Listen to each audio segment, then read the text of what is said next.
Surah Al-Baqarah, ayat 51. Dan ingatlah, ketika kami berjanji kepada Musa, 40 malam, kemudian kamu menjadikan anak lembu sebagai sembahan kamu sesudahnya, dan kamu adalah orang-orang yang zalim. Ayat 52. Kemudian sesudah itu, kami maafkan kamu, agar kamu bersyukur. Al-Bikoi menghubungkan ayat ini dengan ayat lalu dengan menyatakan bahwa, ayat yang lalu berbicara tentang nikmat keselamatan jasmani, maka ayat ini berbicara tentang kitab suci yang dijanjikan Allah kepada Musa alaihi salam, berbicara tentang penyelamatan rohani.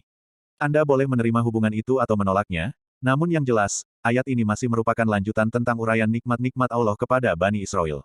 Nikmat yang dimaksud di sini adalah nikmat pengampunan. Karena, ayat ini masih merupakan lanjutan dari ayat-ayat yang lalu, maka ia dimulai dengan kata, wa, yakni, dan, di samping mengingat nikmat-nikmat yang telah disebut pada ayat-ayat yang lalu, ingatlah juga ketika kami, Allah, berjanji kepada Musa, yakni memberinya harapan yang menyenangkan setelah ia bermunajat kepada kami selama 40 malam, dan sesudahnya kami anugerahkan kepadanya kitab suci, untuk menjadi petunjuk bagi Bani Israel, kemudian kamu wahai Bani Israel, menjadikan anak lembu sebagai sembahan kamu sesudahnya, yakni pada masa kepergiannya, dan kamu dengan menjadikan anak lembu sebagai sesembahan, adalah orang-orang yang zalim, yang mantap kezaliman dalam jiwanya.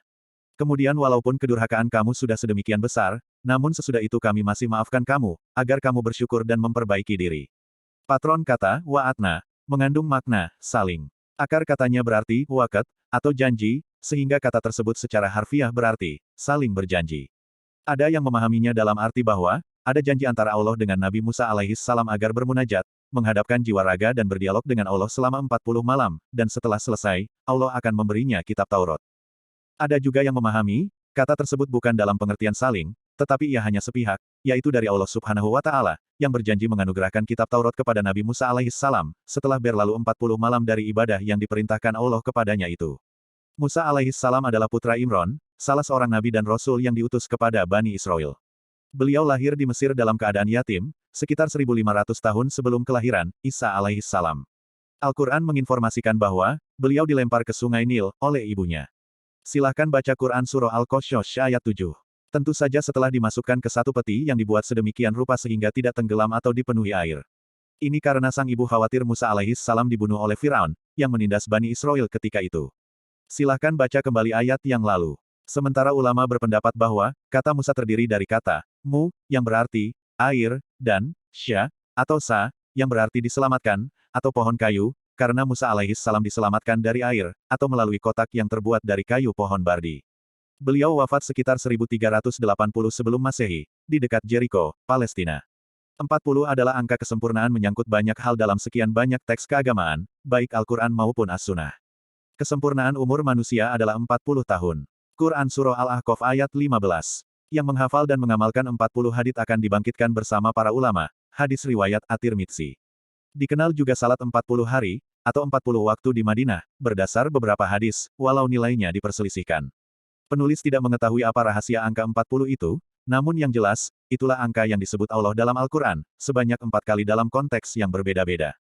Penyebutan kata malam, bukan hari, atau siang, mengisyaratkan bahwa, malam adalah waktu yang paling baik untuk bermunajat menghadapkan diri kepada Allah, karena keheningan dan kegelapan malam, serta ketiadaan aktivitas, membantu melahirkan ketenangan pikiran dan kehusyukan kepada Allah. Kata summa, atau kemudian, pada firman-Nya, summa, ittakhadtum, al-ijla min ba'dihi. Artinya, kemudian kamu menjadikan anak lembu sesudahnya.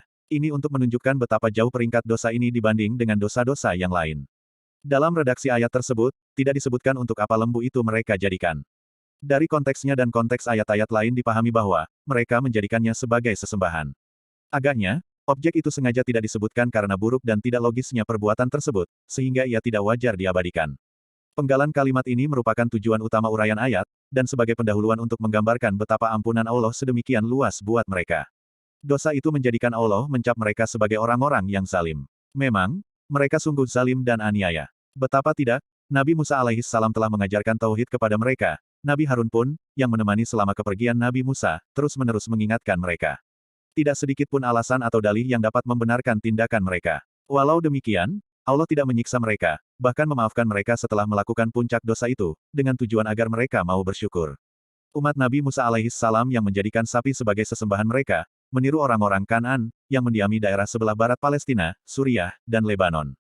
Mereka menyembah berhala, Antara lain yang terbuat dari tembaga dalam bentuk manusia berkepala lembu, yang duduk mengulurkan kedua tangannya bagaikan menanti pemberian. Kepada berhala inilah, yang mereka namai, Baal, sesaji dipersembahkan, dan Tuhan semacam itulah yang diminta oleh Bani Israel kepada Nabi Musa alaihissalam, sebagaimana ditegaskan oleh Quran Surah Al-A'raf ayat 138. Kata, suma atau kemudian, pada firman-Nya, summa, afauna ankum, artinya, kemudian kami memaafkan kamu, juga untuk menunjukkan betapa nilai pengampuan itu sedemikian tinggi dan besar. Demikian Allah membuka kesempatan buat mereka, untuk lahir dan munculnya kebaikan dari mereka.